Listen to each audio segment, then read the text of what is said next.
पुष्पाराज, ये नाम जंगल में गूंजता था, डर से फुसफुसाया जाता था, इज्जत से बोला जाता था।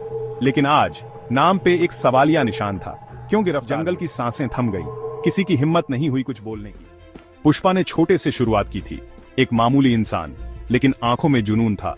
उसने पुराने जमाने को, ताकतवर लकड़ी माफिया को चुनौती दी। वो ऊपर उठता गया, उम्मीद की एक निशानी बन गया उन लोगों के लिए जिन पे जुल्म होता था। वो बेरहम था, चालाक था और महत्वाकांक्षी था। अपने लोगों के लिए बहुत वफादार भी था।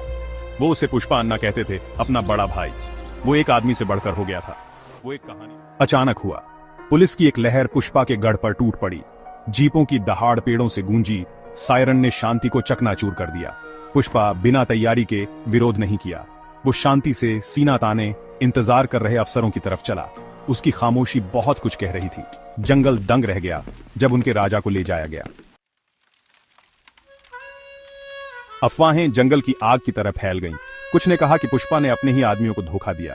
दूसरों ने दावा किया कि यह किसी दुश्मन गैंग का जाल था। पुलिस चुप रही और अटकलें बढ़ती गईं। क्या यह पुष्पा राज का अंत था? क्या उसकी महत्वाकांक्षा आखिरकार उसकी बर्बादी का कारण बनी? या कहानी में और भी कुछ था? जंगल सवालों से गूंज रहा था, जवाब हवा में खो गए थे।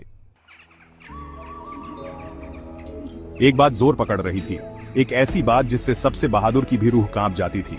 क्या होगा अगर पुष्पा ने यह सब प्लान किया हो?